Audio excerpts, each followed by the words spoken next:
should mention that Judy, our board president, has forbidden me from singing in my sermons anymore.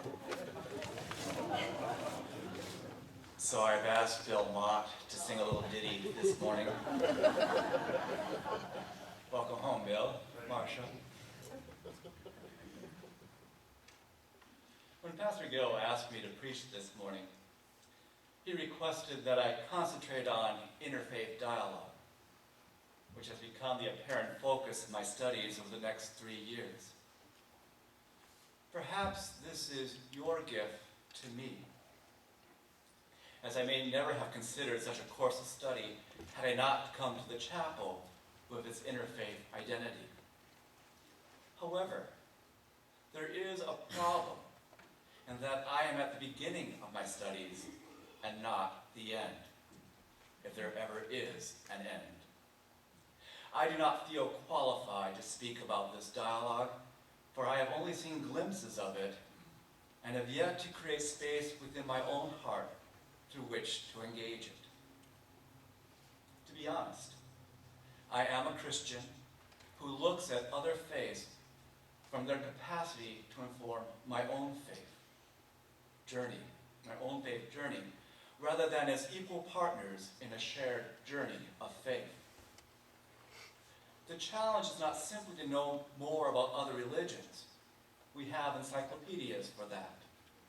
The challenge is to be able to see the world through the eyes of a Buddhist, or a Hindu, or a Muslim, or a Jew.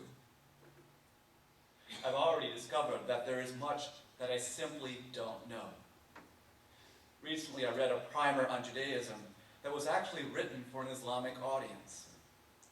I was surprised to discover that most Jews only consider the Torah, the first 5 books of the Bible, Genesis, Exodus, Leviticus, Numbers, and Deuteronomy, the books of the covenant, as the authoritative Word of God. All the rest, the Psalms, the prophets, the wisdom teachings, the history of the kings of Judah and Israel, are simply commentaries. There is wisdom to be discovered in these writings, but they are not from the hand of God. I also came away with a new understanding of the covenant between God and God's people. The covenant was made with Israel, and it is for Israel to live out the covenant with God. God, meanwhile, will work out the salvation of other peoples on their own terms. I almost prefer the understanding of most Jews of the world to come. There's no hell, no threat of fire and brimstone if we don't measure up to the standards of our fellow believers. Well, there is Sheol, a place of penance. Everyone eventually comes into the presence of God. Perhaps the beginning of dialogue is realizing how much we don't know about the world. The beginning of dialogue is resisting the temptation to recreate the world in our own image. Islam has been harder for me to approach, partly because of the emotional baggage that I have accrued, especially over the last few years. I realize that most of what I know about Islam is what I have heard from others, what I have heard from non-Muslims. A few weeks ago, Tom and I gave a presentation about our trip to Israel, and we talked about our experience of traveling through the West Bank.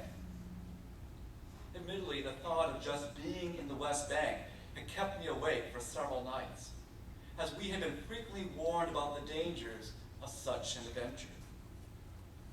In fact, one of our guidebooks would not even list the historic sites of this ancient land, as Americans were discouraged from traveling there.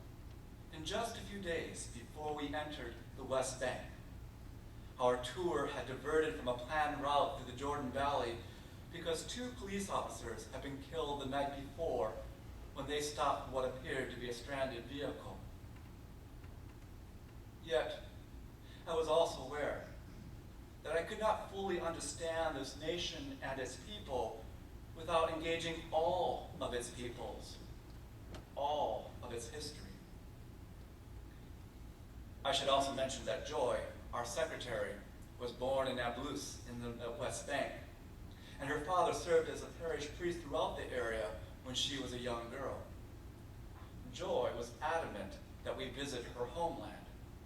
And if you know Joy, you know she's not easily dissuaded from the things she holds dear.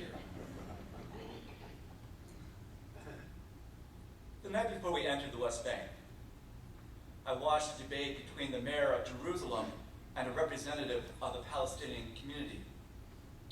It seemed apparent that the mayor of this conflicted country and city saw no hope in separating the country in two, while the Palestinians' only hope was in the creation of a Palestinian state. As I listened to their debate, I wondered if something had happened while we were traveling in Israel to bring about this new round of dialogue. Was there initiative that I had missed? Or was it something that our press no longer considered to be newsworthy? We met our guide, Abid, at our hotel in Jerusalem the following morning, with our only connection being the emails that I had exchanged with an Israeli travel agency in Tel Aviv. Following brief introductions, we found ourselves headed north to Nablus.